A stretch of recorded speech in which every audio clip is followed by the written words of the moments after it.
ماں باپ کے تعلق سے نا وسوسے بعض دلوں میں آ جاتے ہیں. کچھ بچے ایسے ہیں جو باہر بیٹھے ہیں کمائیاں کر رہے ہیں, ابا انہیں فون کرتا ہے کہ بیٹا پیسوں کی ضرورت ہے, اس کے دل میں خیال آتا ہے کہ دیکھو ابا طبیعت نہیں پوچھتا, پیسے مانگتا ہے. حضور صلی اللہ تعالی علیہ وسلم نے رہنمائی کر دی. نوجوان نے کہا حضور ابا پیسے مانگتا ہے. شارحین نے لکھا ہے یہ جو اس حدیث میں اس نے پوچھا ہے نا, کہ اس کا معنی یہ ہے کہ وہ پیسے اس کے اپنے کمائے ہوئے تھے, وراثت کے نہیں تھے. جیسے بیٹا الگ سے کوئی کمائی کرتا ہے, تو اس نے کہا میرے ابا جی مجھ سے پیسے مانگتے ہیں, تو حضور حکم کیا ہے؟ اب سوال کا جواب یہ تھا کہ حضور کہتے دے دے یا نہ دے, دو ہی باتیں ہیں نا. اس نے کہا حضور والد پیسے مانگتا ہے. آپ جاتے ہیں موٹیویشن سپیکر کے پاس کہانیاں سننے, آپ چلے جاتے ہیں کسی فلانے آدمی کے پاس ذہن سازی کرنے, او بھائی باہر سے سالن لینے وہ جائے جس کے گھر نہ ہو. آپ باہر کیوں جاتے ہیں؟ آپ کو تو سارا کچھ مدینے والے رسول نے عطا فرمایا ہے. آپ کا تو اپنا گھر سارا بھرا ہوا ہے, آپ یہاں سے فیض لیں. حضور نے ہر چیز دینی علم کی بس اہمیت کو سمجھی, آپ کے سامنے چیزیں کھل جائیں گی. سرور کون مکان صلی اللہ علیہ وسلم سے پوچھا حضور میرے والد صاحب پیسے مانگتے ہیں, حکم کیا ہے؟ تو نبی کریم صلی اللہ تعالی علیہ وسلم نے فرمایا تو حکم پوچھتا ہے دوں کہ نہ دوں؟ فرمایا انت و مالک لابیک. آپ کبھی اس حدیث کے پیرے پہ غور کر لینا تو آپ کو نا باپ سے عشق ہو جائے گا, یعنی آپ غلام بے دام ہو جائیں گے. اس نے کہا حضور ابا پیسے مانگتا ہے, دوں کہ نہ دوں؟ تو حضور نے فرمایا تو بھی اپنے ابے کا ہے, تیرا سارا مال بھی تیرے باپ کا ہی ہے. آپ کی ذہن سازی کرے گا دین, آپ کو کچھ جوان کرے گا, آپ کی سوچیں تازہ کرے گا. میں ایک حدیث پاک پڑھ رہا تھا, آج کل نا مایوسی بہت زیادہ ہے طبیعتوں میں, لوگوں کا وجود نہیں تھکا, ذہن تھک گیا ہے, لوگ تھکی تھکی باتیں کرتے ہیں. اب نوجوان مجھ سے اکثر ناراض رہنے لگ گئے ہیں, میں کوئی بات کروں گا پھر ناراض ہو جائیں گے. جوان زیادہ ذرا تھک گئے, یہ زیادہ تھکے ہوئے ہیں. یہ وقت پہ ہی کہہ دیتے ہیں پورے 12 سال ہو گئے ہیں کام نہیں چل رہا, 3 سال ہو گئے ہیں کام نہیں چل رہا. اور خدا کے بندے بس ابھی سے ہی اتنی جلدی؟ ستاروں سے آگے جہاں اور بھی ہیں, اور عشق کے امتحان بھی اور بھی ہیں, بڑی جلدی. حضور صلی اللہ علیہ وسلم ذہن سے اگر آپ کے ذہن میں ہو قرآن و سنت تو آپ کوئی کچی بات نہیں کریں گے, کہیں گھبرائیں گے نہیں, کہیں کمزور نہیں پڑیں گے, کہیں آپ کے جملوں سے مایوسی نہیں ٹپکے گی, کہیں آپ کو کمزوری نظر. شرط یہ ہے کہ آپ دینی علوم کے قریب ہوں, قرآن و سنت کے قریب ہوں. پھر آپ کو کسی نئے فلسفے کی, نئے سیمینار کی, کسی نئے ڈاکٹر کے پاس جانے کی ضرورت نہیں پڑے گی. حضور طائف چلے گئے, طائف والوں نے پتھر مارے, بات لمبی نہیں کرتے, اشارہ دیتے ہیں, بڑی تکلیف دی. حضور واپس تشریف لائے, ایک جگہ بیٹھے, حضرت زید بن حارثہ ساتھ ہیں. یا رسول اللہ دعا کریں یہ تباہ ہو جائیں. حضور نے ہاتھ اٹھا دی, اللہم اہدی قومی, یا اللہ میری قوم کو ہدایت دے دے, انہیں پتہ ہی نہیں. جوانوں ذرا حضور کی امید دیکھنا, تو کہتا ہے 3 سال کام کیا ہے, 4 سال کام کیا, تھک گیا ہوں, پڑھ میرے نبی پاک کی حدیثیں, تجھے سوکھ کے ساتھ سویا کرے گا, تجھے محنت کرنے میں مزہ آنے لگے گا, تجھے سرور آنے لگے گا. سرور کائنات علیہ الصلوۃ والسلام کی خدمت میں عرض کی حضور دعا کریں یہ تباہ ہو جائیں. نبی کریم نے ہدایت کی دعا کر کے کہا زید میں ان کے لیے تباہی کی دعا نہیں کروں گا, اگر یہ نہیں نہ مانتے تو مجھے امید ہے ان کی آنے والی نسلیں میرا کلمہ پڑھ جائیں گے. مجھے بتائیں یہ بات جب کسی کے ذہن میں بیٹھ جائے تو وہ ذرا ذرا سی بات پہ گھبرائے گا, مجھے کہے گا فلانا نہیں سنتا, فلانا میری بات نہیں سنتا. پھر بوڑھے بزرگ مایوس ہوں گے. آپ دین کے قریب آئیں, آپ سرور کائنات صلی اللہ تعالی علیہ وسلم کے دین کو سمجھیں, حضور کے ارشادات سے روشنی لیں, اور پھر یہ جو دین کا علم ہے نا اس کی اہمیت کو آپ سمجھیں. ہمارے ہاں نا ایک طبقہ ادیبوں کا ہے, شاعروں کا ہے, ایک بیوقوف سے سیاستدان ہے, اللہ ماشاء اللہ, سب کو نہیں میں کہہ رہا, پر جتنے ہیں ان اتنوں کو تو کہنے دو نا, جتنے ہیں اتنوں کو تو کہنے دو نا. یہ نئی نئی کہانیاں سناتے ہیں, معاذ اللہ کہتے ہیں سارے رنگ ہی اللہ کے, سارے روپ ہی اللہ کے. یہ کہانیاں کہتے ہیں دیکھو جی جو جس کو پکار رہا ہے کسی نہ کسی رنگ میں اللہ کو پکار رہا ہے. تو خدا کے بندو اگر سارے روپ ہی اللہ کے تھے تو حضور بتوں کے خلاف جہاد کیوں کرتے رہے؟ آپ دین کی اتنی بڑی بات کو, عقیدہ توحید کو اس رنگ میں آپ لے رہے ہیں. اب ان کو سپورٹ کیا کن لوگوں نے؟ جو ملنگ کہلاتے تھے. کہتے ہیں ساڑھے پیر صاحب درویش نے, وہ تقریر نہیں کرتے, تقریر کرنے ਲਈ ਉਹਨਾਂ ਉੱਤੇ ਮੌਲਵੀ ਸਾਹਿਬ ਰੱਖੇ ਨੇ। ਮੈਂ ਕਿਹਾ ਉਹ ਕਰਦੇ ਤਾਂ ਨਹੀਂ, ਉਹਨਾਂ ਨੂੰ ਆਉਂਦੀ ਨਹੀਂ, ਆਉਂਦੀ ਹੁੰਦੀ ਤੇ ਮੁੜਦੇ ਕਦੇ ਨਾ। ਉਹਨਾਂ ਨੂੰ ਕਹੋ ਕੁਝ ਪੜ੍ਹਨ تاکہ تقریر ناراض ہو گیا ہو. اللہ آپ کو خوش رکھے. میں صحیح کہہ رہا ہوں. یعنی کرامت پیر صاحب بتائیں گے اور مسئلہ مفتی صاحب بتائیں گے. کیسا انوکھا تقسیم کا طریقہ ہے. دعا پیر صاحب فرمائیں گے اور جمعے کا خطبہ مفتی صاحب. یہ کیا بات ہوئی بھائی؟ وہ ملنگ کیا کرتے ہیں؟ وہ کہتے ہیں مولویوں کی پتہ ہو بھائی، آپ ہمارے پاس آئیں، ہم آپ کو 2-3 سٹوریاں سنائیں گے، کوئی آپ کو حیرت انگیز بات سنائیں گے، کوئی کہیں گے نہیں بیٹا معرفت اور چیز کا نام ہے، تھوڑا سا آپ کو فلسفہ دے کے لاجک دے کے الجھائیں گے، کہانی ختم ہو جائے گی. کائنات میں سب سے زیادہ حسن اسی معرفت میں ہے جو مدینے والے رسول نے عطا فرمائی ہے. اور جہاں تک بات اہل ذکر کی ہے اس کا ہم انکار نہیں کرتے.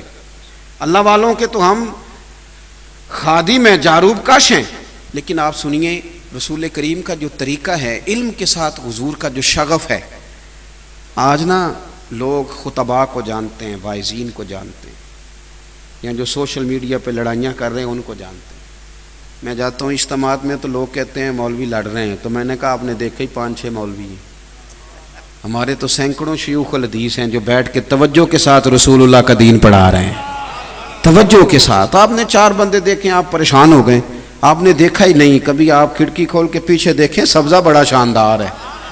اور یہ جو آپ مایوس ہیں نا کہ پتہ نہیں کیا بنے گا، کچھ بھی نہیں ہو رہا، آپ بے فکر رہیں. درجنوں سینکڑوں لوگ بیٹھے جو صبح سے شام تک مدینے والے کا دین پڑھاتے ہیں اور خلوص کے ساتھ پڑھاتے ہیں. اور انشاءاللہ یہی چراغ جلے گا تو روشنی ہوگی. میرے عزیز آپ میری بات پہ غور کریں. حضور مسجد میں تشریف لائے، اس طرف بھی لوگ بیٹھے تھے، اس طرف بھی لوگ بیٹھے تھے. ایک طرف اللہ کا ذکر ہو رہا تھا، ایک طرف ایک شخص بیٹھ کے دین کی بات کر رہا تھا. حضور دونوں مجلسوں کے بیچ کھڑے ہو گئے، فرمایا دونوں ہی خیر والی ہیں، یہ بھی خیر والی، یہ بھی خیر والی. اور میں کہا کرتا ہوں تدریس کرنے والا پریشان نہ ہو کہ خطیب کی بلے بلے زیادہ ہے، واعظ کو زیادہ لوگ جانتے ہیں، وہ بھی پریشان نہ ہو. کریم نے کتنا کرم کیا، ادھر بھی دیکھا ادھر بھی دیکھا. فرمایا مجلسیں دونوں خیر والی ہیں، پر انی بعثت معلما، مجھے تو رب نے استاد بنا کے بھیجا ہے نا، میں تو معلم ہوں نا. یہ لفظ کہتے کہتے حضور علم والی مجلس میں بیٹھ گئے، اس مجلس میں جہاں دین کی بات ہو رہی. تو اس اہمیت کو سمجھیں، دینی علم کی اہمیت کو سمجھیں. پھر جو آیت میں نے پڑھی، اللہ کریم نے فرمایا انما یخشی اللہ من عبادہ العلماء، اللہ کے بندوں میں سے جو عالم ہیں وہ اللہ سے ڈرتے ہیں. عالم پیر بن بھی جائے نا تو اس کی زیادہ کرامتیں نہیں ہوتی.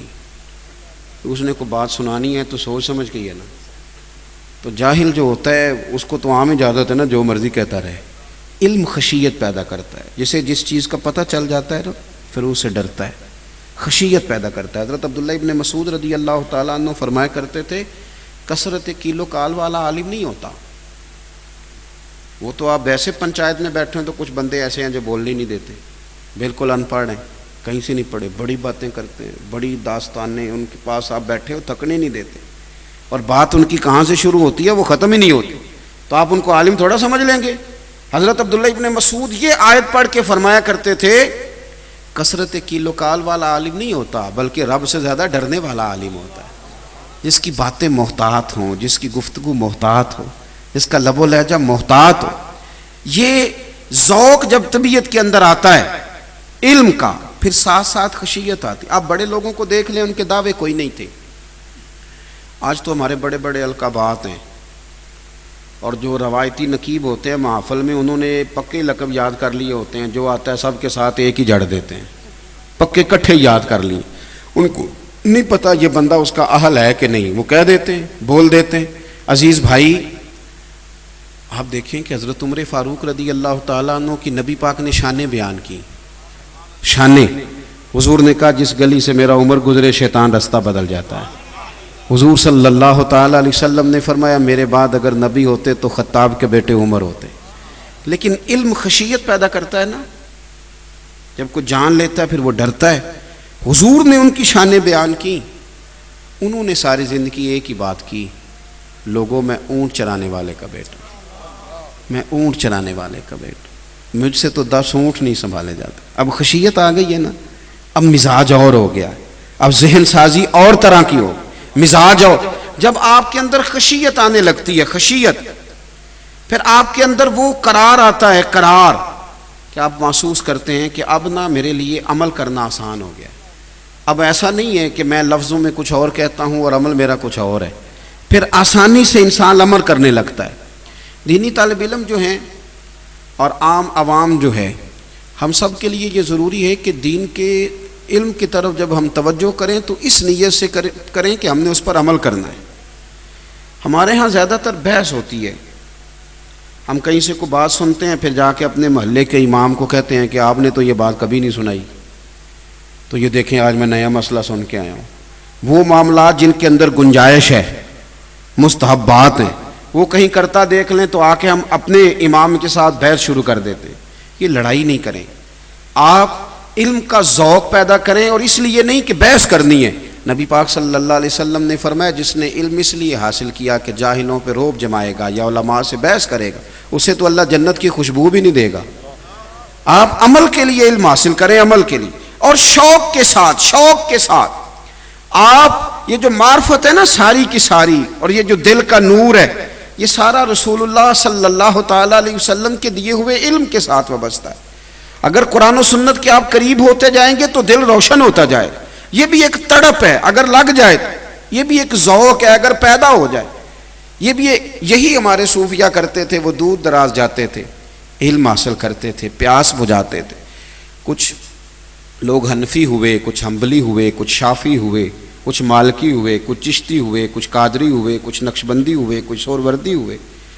کچھ کا مشرب طریقت کے لحاظ سے نقشبندی چشتی رہا، کچھ کا مذہب فقہ کے لحاظ سے کچھ ہوا. اب اس میں بہت سارے لوگ کہتے ہیں کہ سارے ٹھیک تھے، تو پھر یہ کہ الگ الگ کیوں تھے؟ تو میں کہتا ہوں بھائی اپنی اپنی طبیعتیں ہوتی ہیں. کچھ لوگوں کو ایلوپیتھک دوائی سے آرام آتا ہے، اور کچھ کہتے ہیں میرا گزارا ہی ہومیوپیتھک سے چلتا ہے، اور کچھ کہتے ہیں تم دونوں ہی چھوڑو، کوئی اچھا حکیم بتاؤ کہاں ملتا ہے. تو جس قسم کی طبیعت ہوگی آپ اس قسم کے حکیم کے پاس چلے جائیں گے. یہ سارے ٹھیک ہیں. طبیعتوں کا، مزاجوں کا معاملہ تھا تو اللہ تبارک و تعالیٰ نے ان سب کو حق والا بنایا. اب کوئی آدمی دور دراز چل کے گیا ہے، اس نے جا کے وہاں سے فیض پایا تو بڑی اچھی بات ہے، اس کا حصہ وہیں تھا. حضرت بقی الدین ابن مخلد، علم کی تڑپ پیدا ہو گئی دل میں. ہمارے طلباء نا، اب طالب علموں سے تو آج پیار کا دن ہے نا جی، لیکن چلو پیار کی بات ہی ہے. یہ بھی ہمارے طلباء ہوں یا کسی طریقت سے وابستہ لوگ ہوں یا کسی جگہ جمعہ پڑھنے والے ہوں یا کسی بھی شعبے سے تعلق رکھنے والے لوگ ہوں، ہمارا مزاج یہ ہوتا ہے کہ جو چیز ہمارے پاس ہوتی ہے وہ نہیں صحیح لگتی، اور جو ہم سے دور ہوتی ہے وہ ذرا زیادہ ٹھیک لگتی ہے. مزاج ہوتا ہے. جس چیز کی جو چیز قریب آ جائے نا اس کی قدر آہستہ آہستہ کم. جو لوگ یہاں سے گئے ہیں نا سعودی عرب اور خانہ کعبہ کے قریب، انہوں نے رہائشیں کر لی ہیں، وہ زیادہ طواف نہیں کرتے. میں نے بھی ایک دو سے پوچھا کہ آپ آئے نہیں شام میں وہاں، تو کہنے لگے وہ ہم تو کرتے رہتے، ہم نے کہا دوسروں کو بھی موقع دینا چاہیے. اسی لیے شاید امام اعظم ابو حنیفہ رحمۃ اللہ علیہ منع کرتے تھے کہ حرم میں رہائش نہ کرو، تم قدر نہیں کر سکو گے. یہاں وہ آدمی رہائش کرے. حضرت عمر فاروق رضی اللہ تعالیٰ عنہ حج کے بعد درہ اٹھا لیتے تھے. فرمائے حج ہو گیا، آپ گھروں کو جاؤ، زیادہ وقت گزارو گے تو قدر کھو دیتا ہے یہ نظام. تو بھائی ہمارا مزاج ہوتا ہے. کئی دفعہ طلب پیدا ہو جائے نا طبیعت میں، ہمارے طالب علموں کا وہ خاص ذوق بنے نا علم حاصل کرنے کا، وہ شوق. تو اگر آپ کے اندر شوق زیادہ ہو تو آپ استاد کے سینے سے بڑا کچھ کھینچ سکتے. عام آدمی کا اگر طلب کا ذوق زیادہ ہو نا، وہ کئی دفعہ سوال کرتا ہے تو بڑا کچھ لے لیتا ہے، وہ حاصل کر لیتا ہے. کئی عام آدمی ہوتے ہیں وہ ویسے ہی علماء کے پاس اٹھتے بیٹھتے ہیں لیکن بڑا خاص نقطہ کئی دفعہ دے جاتے ہیں، اس لیے کہ انہوں نے ذوق سے سیکھا ہے، توجہ سے بات سنی ہے، ان کے پاس بات آ جاتی. بقی الدین ابن مخلد کہتے ہیں میرے دل میں علم کا شوق پیدا ہوا تو میں بغداد گیا امام احمد بن حنبل کے پاس، اور اتنا میں نے سفر کیا کہ مہینہ بھر میں نے ڈھب سے روٹی نہیں کھائی، علم کے لیے نکلا. یہاں تو آج کل مرید آنے سے پہلے فون کرتا ہے کہ تیاری کر لو پیر صاحب میں آ رہا ہوں، پہلے سے فون جاتے ہیں. بڑے معاملات ہیں، نظام ہے. کہتے ایک مہینہ روٹی نہیں کھائی. جب میں وہاں گیا نا بغداد میں، پتہ چلا کہ امام احمد بن حنبل کا تو مدرسہ ہی بند ہے، ان کو تو بادشاہ نے قید کر دیا ہے. بڑی بڑی سختیاں آئی ہیں. یہ بھی ایک الگ داستان ہے. امام بخاری جن کی کتاب قرآن پاک کے بعد سب سے صحیح کتاب ہے، لوگوں نے ایک جگہ رہنے کی جگہ نہیں دی۔ پوچھئے گے کبھی علماء سے، یہ بھی ایک داستان ہے کہ امام بخاری نے پھر ایک شام دعا مانگی، اللہ تیری زمین بڑی وسیع ہے پر مجھ پر تنگ ہو گئی، میرے لیے کوئی رحمت والا فیصلہ کر۔ تو امام بخاری کا رات وصال ہو گیا۔ بے قدراں کچھ قدر نہ جاتی، کیتی خوب تسلی ہو، دنیا دار پجاری زردے کتیاں دے گل ٹلی ہو، بک بک روسن اکھیاں تکیو ویکھ حویلی کلی ہو، تے کوچ نصیر اساں جدوں کیتی پہ جانی تھر تھلی ہو۔ پھر بعد میں کئی دفعہ لوگوں کو یاد آتا ہے کہ یہ بھی چیزیں تھیں۔ بعد میں حضرت امام احمد بن حنبل کا مدرسہ، اتنے بڑے امام ہیں، مدرسہ بند ہو گیا، بادشاہ کو پسند نہیں آیا۔ وڈیرے سردار چودھری وہ کہتے ہیں یہ مولوی مضبوط ہو گئے تو کل کو ہمارے مقابلے میں کھڑے ہو جائیں گے۔ امام صاحب پابند سلاسل ہیں، گھر میں ان کو قید کر دیا گیا، دروازے پہ پہرے دار کھڑے کر دیے۔ کس بات پہ؟ کہ وہ حضور کی حدیث نہ پڑھائیں۔ بقی الدین ابن مخلد کہتے ہیں جب میں نے سارا دیکھا نا تو میری طلب تھی نا، جو طلب ہوتی ہے اس کی بڑی بات ہوتی ہے، اوہو میری طلب بھی تو تیرے کرم کا صدقہ ہے۔ طلب تھی نا کہ میں نے کچھ لینا ہے۔ میں نے لوگوں سے پوچھا امام صاحب کا گھر کہاں ہے؟ انہوں نے کہا ہم بتا نہیں سکتے۔ میں نے ایک شخص کی منت کی، چل یار مہربانی کر تھوڑا بتا۔ یہ جو بہت زیادہ اللہ تعالیٰ کسی کو عزت دیتا ہے نا، یہ تو کسی وقت جا کے آتی ہے۔ یہ جو پرانا وقت ہوتا ہے آزمائشوں کا، وہ تیری آنکھ ہو یا سنگ ملامت کی چبھن، کون پہنچا ہے میرے درد کی گہرائی تک، دور شہرت میں تو یاروں نے کیا یاد بہت، اور ساتھ آیا نہ کوئی کوچے رسوائی تک۔ اور درویش نے کہا تھا ساری عمر یہ آٹا گد ہے، لکھاں کیتے نہیں پیڑے، اب وقت آیا ہی تے محمد بخشا کوئی نہیں ہو بیٹھا نیڑے، کوئی نہیں بات سنتا۔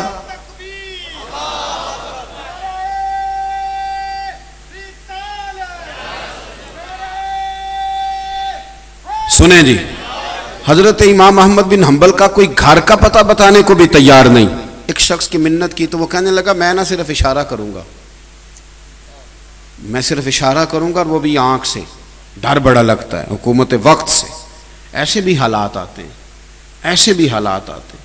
کئی دفعہ عوامی سطح پہ پیدا کر دیے جاتے، کئی دفعہ حکومتی سطح پہ پیدا کر دیے جاتے، مشکل کر دیا جاتا ہے گھر سے نکلنا۔